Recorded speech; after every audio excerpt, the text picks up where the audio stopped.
I sat in my seat on the bridge of the ambassadorial flagship, our escort to our flanks as we watched the exercise unfold. We were newcomers to the galactic hierarchy. Barely a standard year had passed since we had been allowed to join. This was little more than the standard biannual fire exercise, a simple sparring match that will allow engineers, scientists, and officers chances to test tactics and gather data to improve systems. This was all expected, done often enough by our own empire. We did, however, politely ask for an observer's position in the exercise so we could gather our own data. A request that was politely accepted. Ships within this confederacy were wide and varied, reflective of the diversity of thought and race within the collective. Smooth hulls and curved shapes from the more elegant empires, rounded hulls from more insectoid or hive-minded empires, and straight hulls with right angles for those with more practical patterns. From simple single-person craft to enormous hulks, called carriers, which was an entirely new concept to us. A large capital-class warship whose entire armament was fighter and bomber craft. Clearly a novel and obviously brilliant concept considering how these carriers were causing a stalemate. The empires had put dummy targets around the battle area, ships with no crew, and limited automation scripting to make them float about the area. Some 2 or 3 dozen of these dummy ships were wandering about, firing training lasers or hollow railgun slugs at low speeds at any target they can find. A sophisticated AI system calculating damage proportions and numbers. Every time a ship took too much damage, its hull would light up with a pattern of blue lights, then it would disengage to a standby phase somewhere away from the fight. A litany of strategies and tactics played out before us, a few of which we ourselves used in combat. We did, however, have an advantage of some kind at least. The main beam cannon arrays on our ships could hit further than any other ship here, so our warships would be an impressively potent force to be reckoned with. We had the advantage of range and firepower. If they played right, and we had a fair deal when it came to trade relations, we would be nigh unstoppable. That was the hope anyway. "How goes the fight, Ensign?" I asked. "Apparently Blue Team is winning, sir. 17 of the 35 drone targets have been knocked out," he replied. "Well, that's good then. Are we recording this as per protocol?" I said, as one of the drone targets powered down and began to drift in the void. "Yes, sir. Our strategists will be poring over this data for months. I dare say they will be most enthused," he replied and adjusted some knobs on his console. I watched the battle unfold. My eyes caught a group of 3 warships, a frigate and 2 destroyers, gracefully charging in behind one of the target drones in a line formation, engines at full speed. The formation moved forward and engaged, with a truly impressive level of coordination as they charged through the void towards a dreadnought-sized dummy target. And then suddenly, it all came to a blaring, screeching halt. "What in the devil's tits is going on?" I yelled as the whole battle just stopped as if a god snapped his fingers. "Code 17! Code 17!" came the panicked and terrified scream of one of the Aristani ships. Then there, in the background, one of the ships had bright flashing red lights lit up all across its entire hull structure. The battle halted mid-stride, and a cacophony of panicked screaming suddenly erupted from every communication channel possible. We went to high alert based solely on the panic in others, charging weapons and shields. The panic was this severe. Then it meant we were about to face an existential threat. Moments later, a new ship appeared in the star system. "My lord! New vessel detected, Dreadnought class!" "Prepare battle formation," I ordered. Pilots moved our ships to a star formation and readied our main cannon to fire, but by the time we were ready to engage it, it was already right on top of us. "How in the hell is that thing so fast?" I yelled as it approached us, then blew right past us. The thing was massive, a dreadnought, after all, bristling with dozens of cannons and missile bays. It was more heavily armed than any other warship present. Its armor plating and shield systems outclassed anything around us, and it moved with the kind of speed that no ship that size should ever be allowed to travel.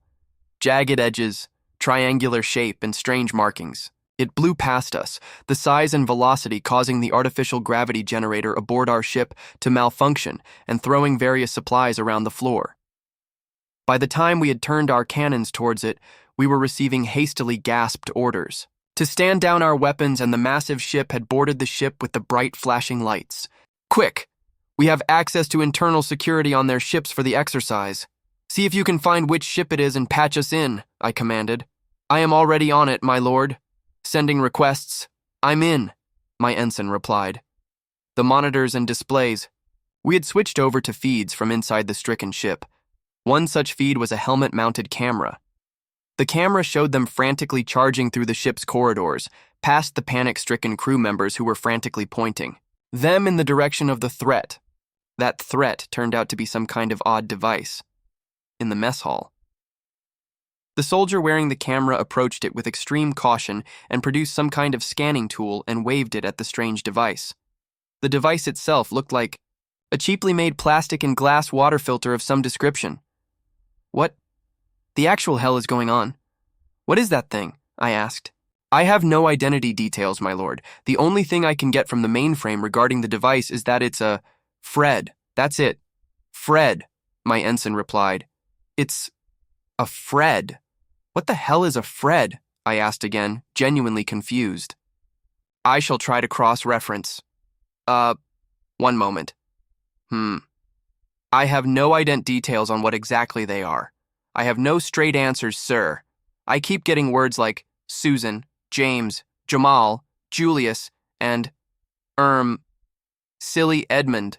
For some reason, I have no idea what's going on, he replied. I shall call the ambassador and ask, I said, and hailed the flagship.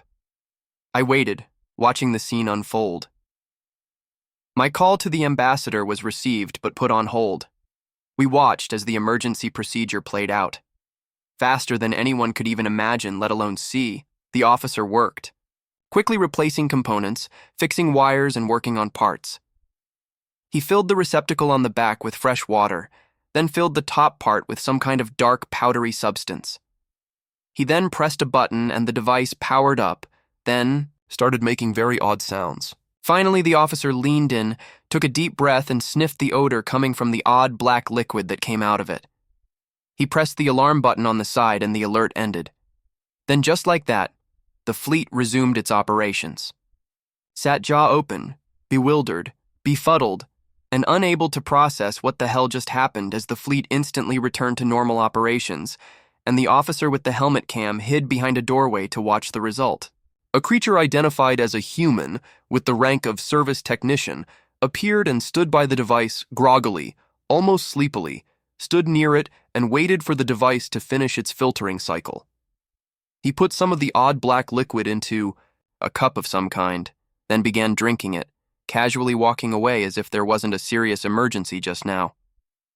The soldier raised a hand, gave what we identified as a thumbs-up signal, then quickly returned to his ship.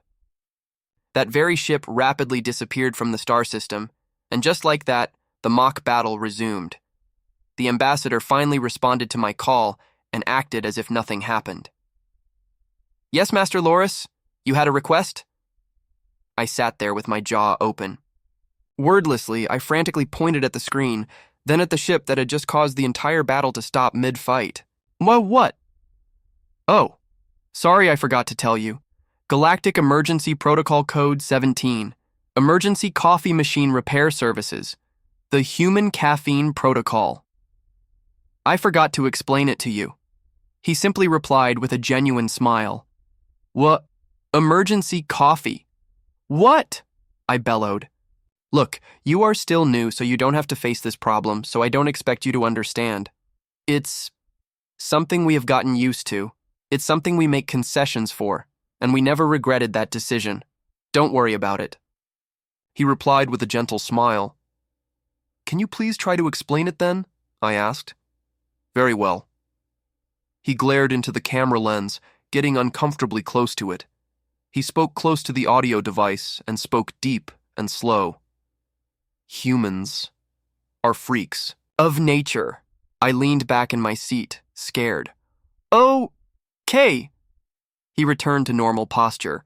Humans are a species that hails from a Class 14 death world.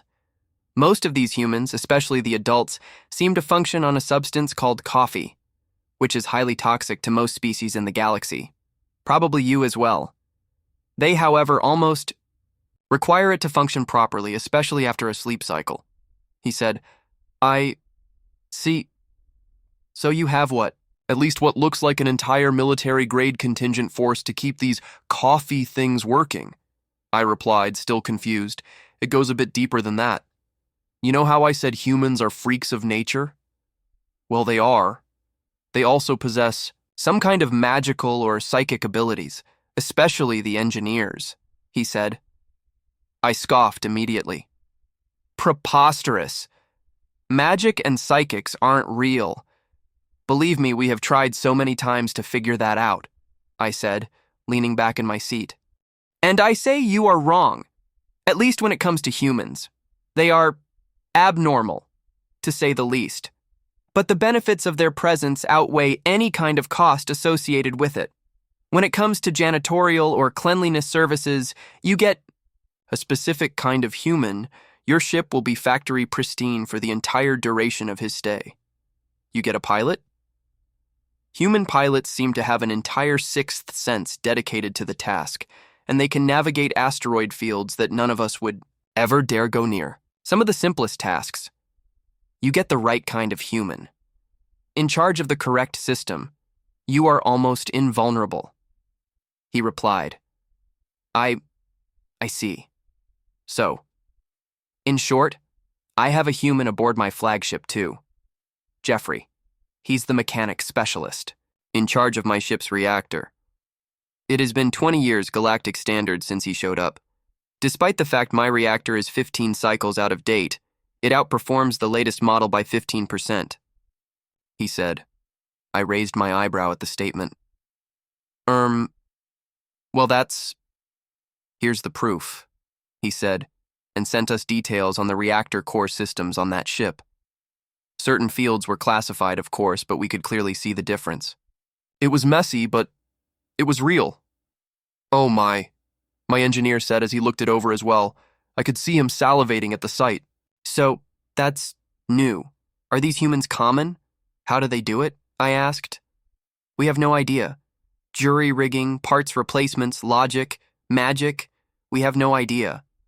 The pilots seem to instinctively know what path to take and where to go when flying, through hazardous locations. Engineers seem to be able to source replacement parts and engine thruster upgrades from thin air or scrap parts in the garbage can. Childcare and home care workers seem to have this natural charisma about them that makes younglings just adore them. Accountants seem to be able to pull numbers out of their rear ends, and all those numbers are always legitimate. Lawyers can argue in defense of a rock that fell on someone, and make sure the rock wins. He said, showing various pictures of humans doing what he described, showing articles, news feeds, and security footage. Okay, I think I get the idea. But what's with the Protocol 17 business? How do you justify what is clearly a dedicated military armed force to the process of repairing a beverage machine? I asked. When humans are deprived of coffee? Bad things happen. Like that one time on Saros 4, that dude Marcus. He ran out of coffee. He went completely insane. He took out 7 Dactarian Praetorians with his bare hands. He replied. What followed was a short clip of a normal, ordinary, meaty human with no natural armaments or anything like that, beating the absolute shite out of 7 heavily armed, heavily clawed soldiers of a crustacean-like species. Throwing them over his shoulder like toys, slamming them into walls and cracking chitin shells with his bare fists in a blind rage. And then there was that guy Frank from New Caliban who had a nervous breakdown because his coffee machine broke down, he said, again showing me more footage. It was a montage of this human very quickly escalating from mild disappointment to psychotic insanity. Starting with him standing in front of the coffee machine and looking very sad that it wasn't working, to him chewing on dry coffee granules, to him chugging an entire can of granules mixed with cold water, to finally ending with him scribbling incoherent coffee-related ramblings on the canteen walls as he tears the place apart looking for replacement components. We have no idea what the real relationship between these humans and these machines really is. We have tried to run experiments on it, but we find no real correlation. It varies from human to human, which makes it worse. Some humans even prefer a beverage called tea above coffee, but it doesn't change the result if something goes wrong. If a teapot breaks, the human who owns it will go psychotically insane, especially if that teapot is a family heirloom of some kind. Is it the noise the machine makes? Is there some kind of subliminal calmness message? Is it the caffeine in the coffee or tea? Is it the flavor or texture? Is it the simple act of drinking or ceremony involved that makes their brains work? We don't know, and we never will, he said.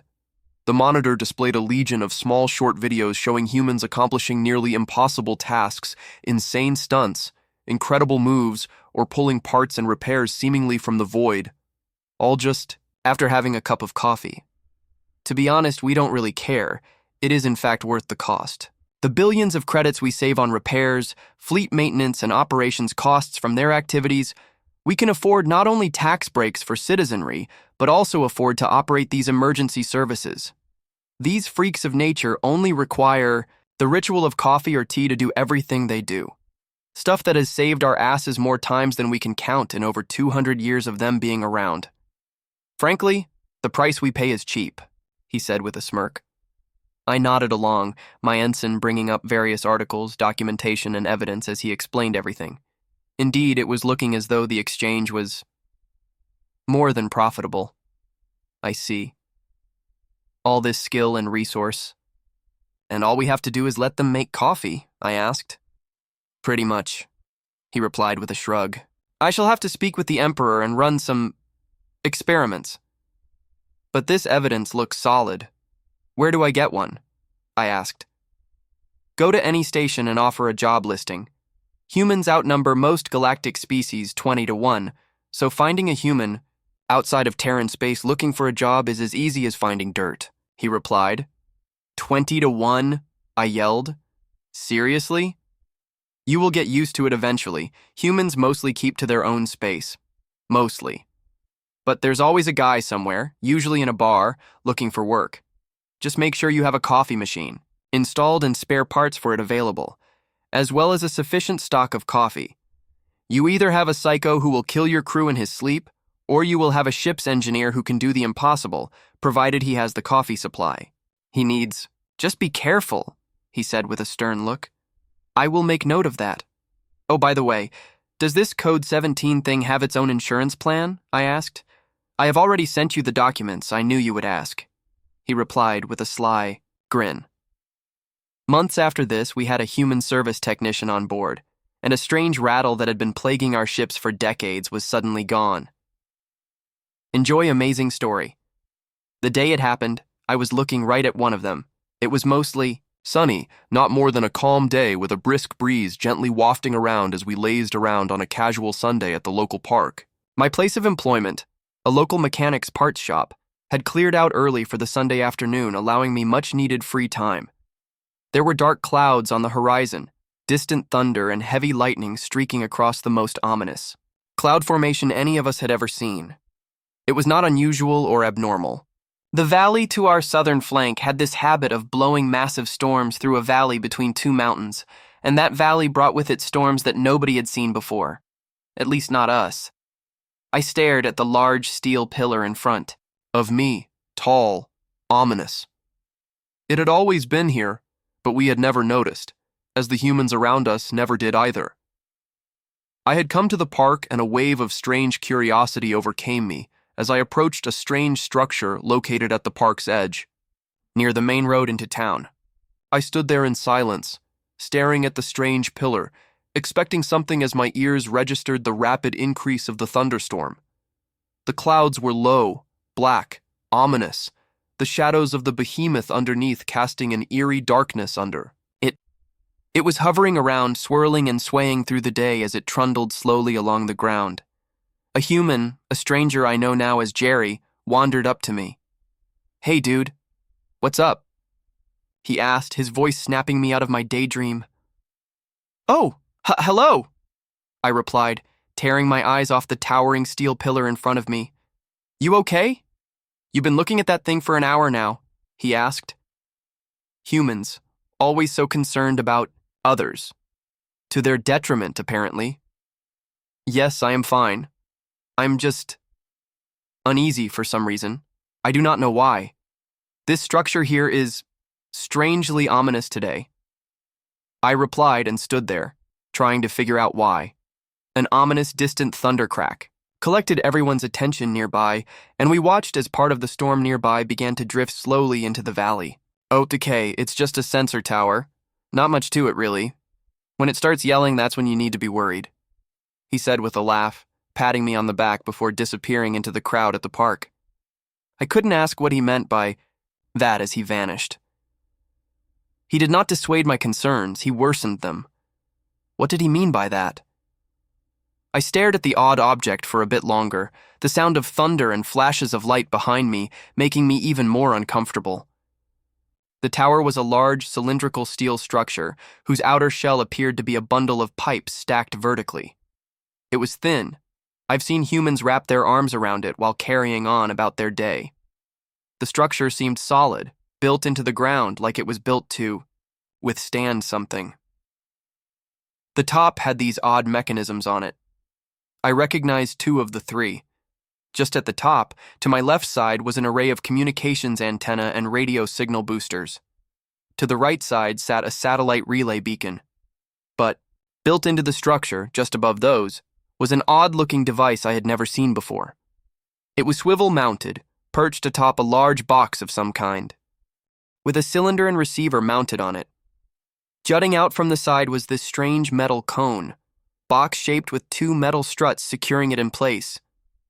I looked around the pillar to see if I could find anything about it and found the maintenance hatch.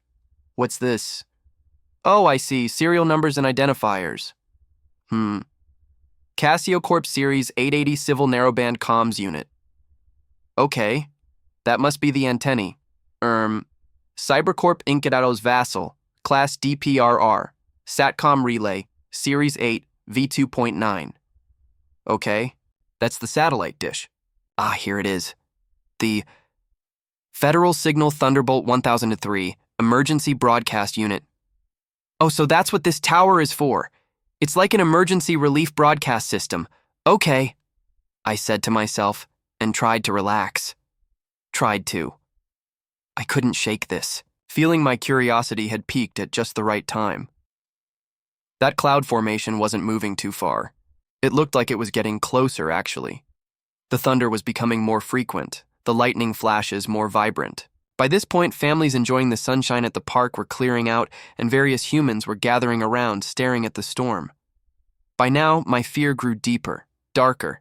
Something was very wrong, and the faces of the humans around me were making it worse. Then it happened. I heard some kind of sequential beeping noise, some kind of odd dial tone emanating from the tower behind me. The humans all hear it and stand still, tilting their heads, some even angling their ears towards the tower. The world slows down, as if time itself gave me the chance to hear the device's inner workings. I heard a simple electrical whir, followed by the clicking of gears and cogs. Then I could hear an internal mechanism start up and could see the antenna and dish start to retract into the tower's structure. I heard the roar of an underground engine and battery pack start up, as if this tower knew the power grid would go down. Panic began to set in as I saw the humans' muscles tense, their eyes starting to dart towards everything around them. A foreboding overcame me, a strange feeling of impending doom. Lightning flashed. I could see with perfect clarity the sight of that very same bolt of electricity striking a tree, setting it on fire. I heard a whir of an electric engine, followed by the hidden, imperceptible whine of a gear mechanism stirring. The top part of the thunderbolt thing starts to move, beginning to rotate. Then it happens. The terrifying wailing screech. Starting low, then rapidly escalating to a terrifying, echoing, deafening scream that could be heard across the entire city. Within seconds, I can hear in the background even more of these screams winding up and reverberating across the landscape.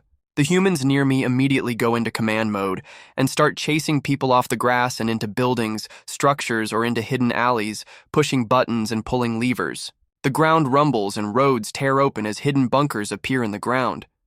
I'm unable to move, terrified as I see a strange cloud formation appear under the huge storm, now strangely, impossibly close to us. How was it moving so fast? It was. Still miles away. How is it right on top of us so quickly? The siren above me began to alternate its tone, long wind up, followed by it going back low as if it were slowing down again, then back and forth between the two tones, still rotating. It did this for what seemed an eternity. Then it slowed and quietened, followed by the sound of a human but clearly artificial voice. Attention! Attention! Tornado warning is now in effect. A tornado warning is now in effect. Suspected Category 3. Tornado is approaching. Seek shelter immediately. Emergency storm shelters have been deployed. Please proceed to your nearest emergency shelter as soon as possible. The voice echoed across the valley, several times as other stations relayed the broadcast. I couldn't do anything else as I was grabbed by a police officer. A different voice spoke up as I was being hurriedly half-dragged, half-helped towards one of the bunkers. All emergency services personnel to emergency action stations. All emergency services personnel to action stations. Tornado inbound. Tornado inbound. The siren sounded yet again, once again differentiating between tones, shifting from high to low and back again, that terrifying electrical wail echoing in my ears as a group of police, firemen, and even a Starfleet officer waved, ushered, and in some cases carried people into the bunker. I couldn't ask any questions. The officers glared at us as the massive steel doors closed shut, locking us in and them out. I sat quietly in a corner, the generator for the shelter kicking in and the oxygen ventilation system starting up. We heard the siren through the concrete, the loud wail piercing through the rock and soil. The wail slowly dissipated, the noise replaced by the rapid, roaring terror of the wind, the sound of a swirling vortex of wind shattering the calm above us. The sound of hail and rain battering the environment, mixed with the screech of tearing roofs, shattering windows, and scraping metal mixing with the sound of the storm above us. After a time, one couldn't tell what noise was what. The sound coming from the outside was little more than a never-ending, constant, merciless roar. It seemed like an eternity, the simple act of staying still, knowing fully that death was just above you, the Reaper's scythe scraping against the ground as you desperately tried to stay sane, or at least something that resembled sane. Then, silence. After a time, it suddenly went away, the distant roar of thunder dissipating and rolling away, the noise of hail slowly vanishing into the sound of gentle rain, then silence. The bunker. Doors opened, the steel scraping against something as a tree trunk tumbled into the ramp as the door opened. The world opened up, sunlight appearing in front of us as we all slowly gathered ourselves outside.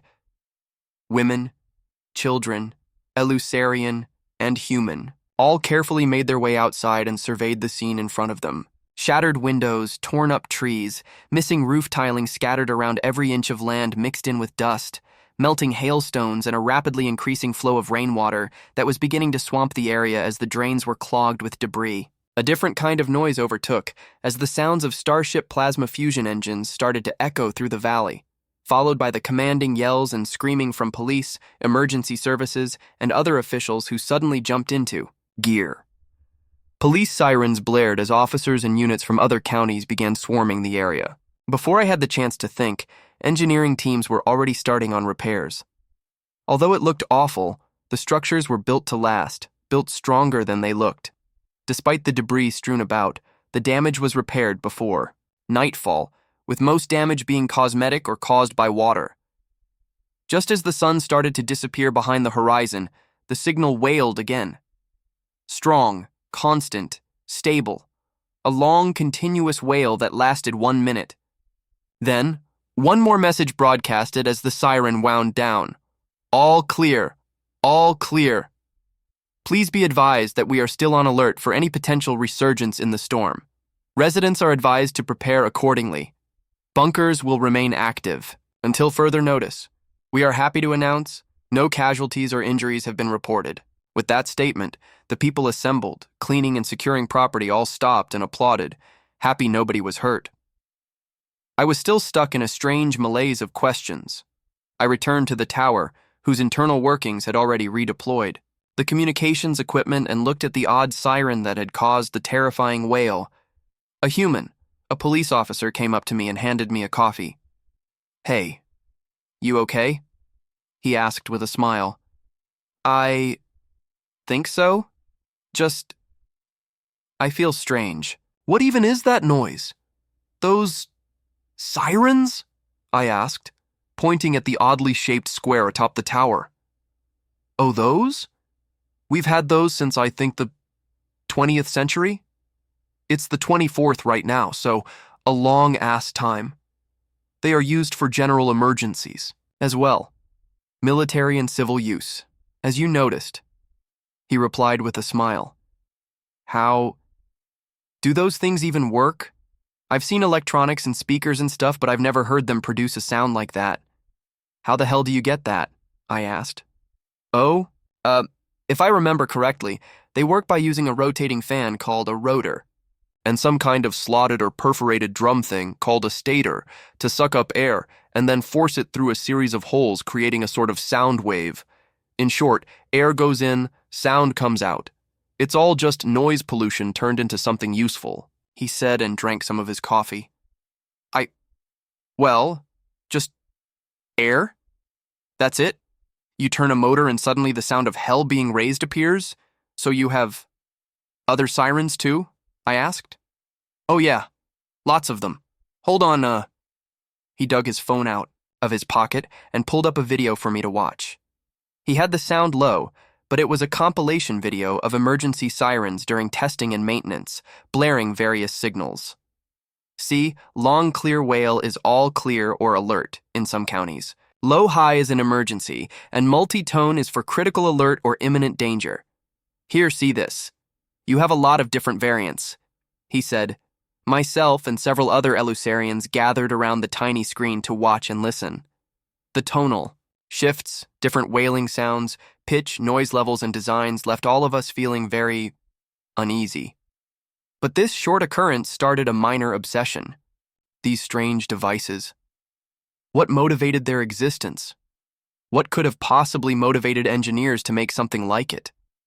What kind of genius or insanity had to exist to even conceive of it? I had to know. This simple desire gnawed me into a rabbit hole I could scarcely imagine. Looking at local archives, Galatube videos, and even getting back to the original manufacturers. These things were ancient, designs unchanged for over 3 centuries, and some being larger, electronic devices, but the basic design being the same. Principle.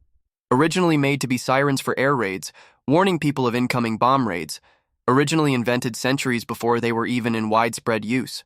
Their first widespread use was for the Second World War, yet another infinitely huge rabbit hole that got the entire galaxy in general to become obsessed with the so-called peaceful Terran Federation.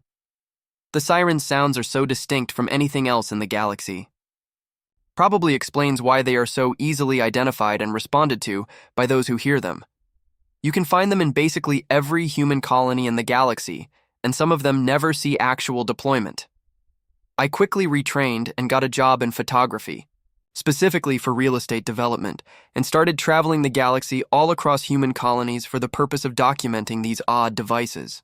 Even going so far as to go to the actual homeworld of Earth, inadvertently becoming one of the first non-humans since first contact to ever set foot on the human death world. Thanks for diving into this story with me. Don't miss out on the next. 1. Hit that subscribe button, give this video a big thumbs up, and drop a comment below with your thoughts. I'd love to hear what you think.